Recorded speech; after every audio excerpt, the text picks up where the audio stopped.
In this video, we are going to tackle the big foundational skill of DJing that I've been talking about so much through the course so far, which is beat matching.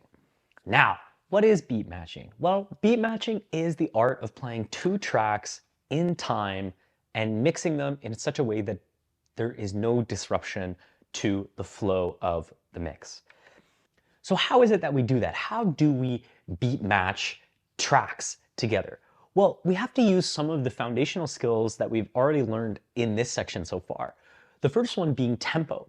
Tracks are playing at a certain speed. In this case, on the second track here, which I probably should have mentioned what the tracks are. On the first deck here, we have our piano groove track for the course, and it is playing at 126 beats per minute. On the second deck here, I have the deep and dark track, which is playing at 125 BPM. And I'll just quickly play those so you can remember what they sound like.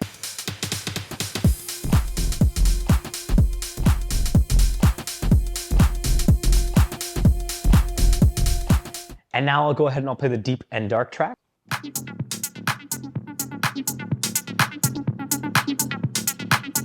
All right, very, very cool.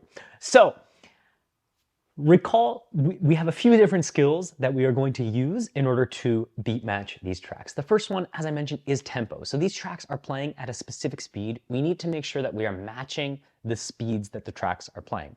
And that'll make sense in just a second with one of the helpful analogies. The second skill we're going to use is the idea of beats and bars and 4 on the floor rhythm.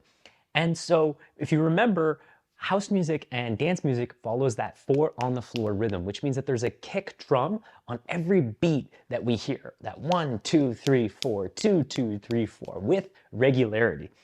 And so as we're mixing, we need to be listening for those beats so that we can make sure that we are pushing our tracks in time with each other so that they sound good.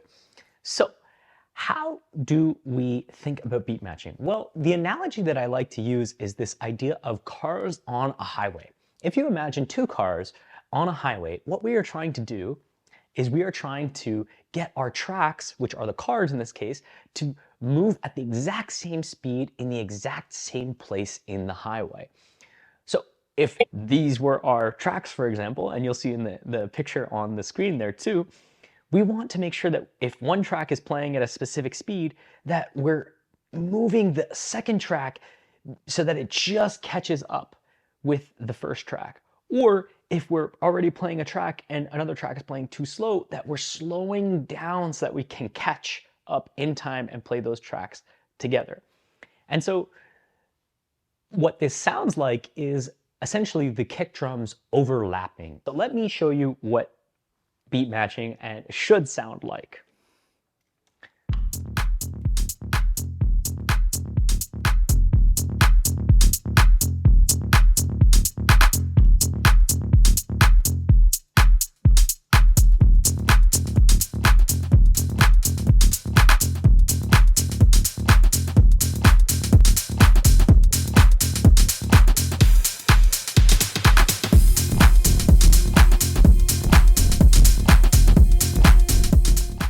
So our beats are actually kind of in time. They are actually synced up. In many ways, they're actually amplifying each other. They're building off of each other and creating a new groove, something that is a synthesis of both tracks together. And that is what we're trying to do with beat matching. We're trying to synchronize those things, the tracks, so that they are in time, playing in time at the same speed and matching each other at the exact same position. So how did I go about doing that? What was the actual process? You saw that I did a few things. I kind of messed with the fader a bit here. I sort of pushed the jog wheel a little bit. But what was it that I was actually doing? Well, let's take it step by step. So imagine we're playing our deep and dark track on the second deck here, out to the party. Now I'm just going to put this into a loop for us so that we don't go off. And we're playing that track. And so our party's enjoying it. They're really vibing. They're having a good time. But as DJs, we need to be one step ahead. We need to be thinking about what the next track we're going to play is. And so the next track we want to play is on our deck already loaded. It's our piano groove track. Now we have a problem. If we look at the BPMs of the piano groove versus the deep and dark track, you'll see that the piano groove is playing at 124 BPM versus the deep and dark track, which is playing at 125 BPM. That means if we go back to our highway car analogy, that our deep and dark track on the bottom is actually going faster. It's going faster than our piano groove track. So it doesn't matter how much, I might try to push my track forward, it's always gonna be a bit faster. So the first thing I need to do is I need to make sure that I'm matching the tempo of the tracks. So to do that, I can use the pitch fader on the deck, in this case the CDJ, to bring it up to speed to the 125 BPM. So now our piano groove track is playing at the exact same speed as our deep and dark track. But we have a one other problem. If I start playing the piano groove track right now, you're gonna hear it.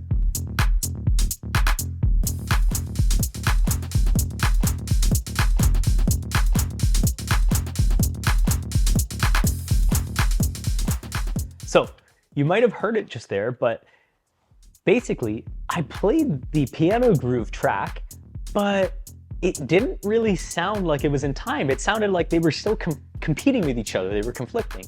And the reason is because our tracks can be playing at the exact same speed, but just like the cars, they could still be off of time. They could still be just, one could be ahead and one could be a little bit further behind. And what we want to do is we want to somehow, if our deep and dark track is playing on the bottom and our piano groove is playing at the top, we want to somehow give the piano groove track a little bit more speed so that it can just catch up with the deep and dark track. They can play together. And how do we do that? Well, one way that we do that is by using the pitch manipulation of the jog wheel. And so what does that do? Well, when we use the outside of the jog wheel here, we actually are pushing the song artificially forward a little bit. And so I'll let you hear what that sounds like.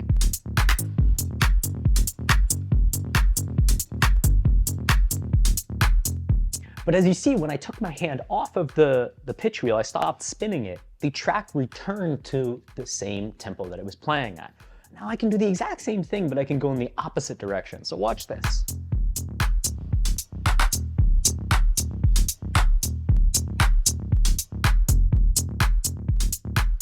So I'm slowing down the track in a way. I'm kind of slowing down. I'm bringing down the tempo just momentarily, but as soon as I take my hand off of the wheel, it's now going to return back to the 125 BPM.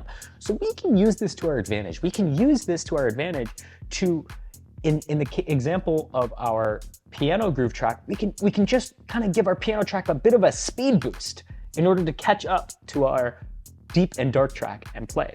So let's hear what that kind of sounds like.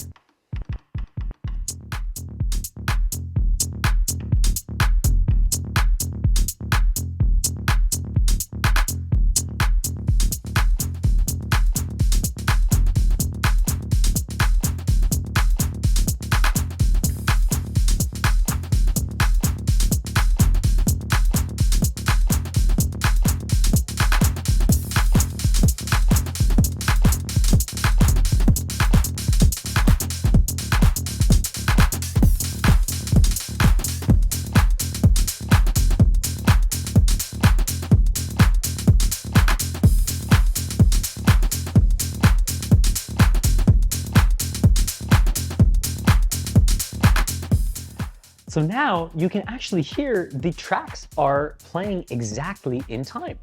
They are matched at the same speed and they are actually matched at the same beat, and they're playing along, and they will continue to play along. Right now I have them in loops, and they will continue to play along forever if I don't touch any of the tempo and I don't touch any of the jog wheel.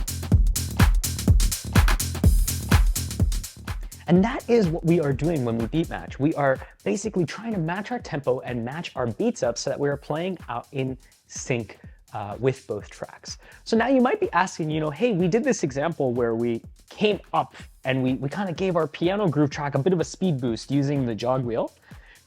But what happens if our piano groove track was ahead of the deep and dark track? They were playing at the exact same speed, but it was playing ahead. So let's see what that sounds like.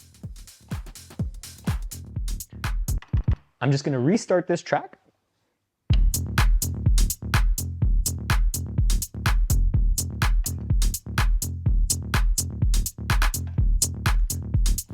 And now I'm gonna bring in the second track, the piano groove track, which is gonna be ahead. It's gonna be ahead of the deep and dark.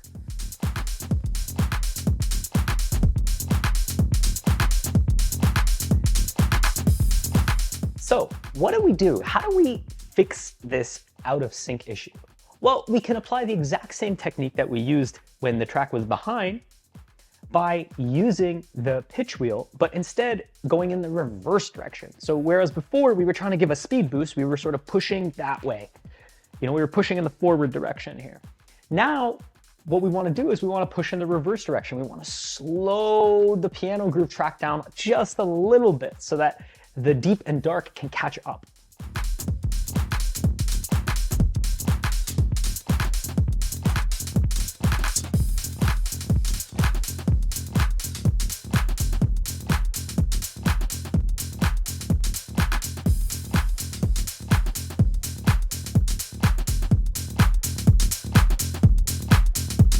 All right, so as you can hear, we are back in sync. Our tracks are back. They're playing in time and they're playing in sync, and they're going hand in hand together down the highway of musical love.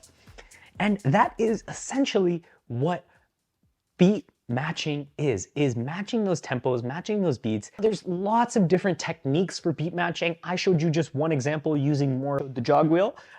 Some older school DJs will mention just using the pitch fader exclusively. What matters is that you find a method that works well for you and consistently for you so that you can be able to consistently mix tracks together in sync. In the next video, we are going to talk very briefly about the idea of automated beat matching. What we covered here was manual beat matching, but we will cover automated beat matching in the next video. And so I hope you join me there.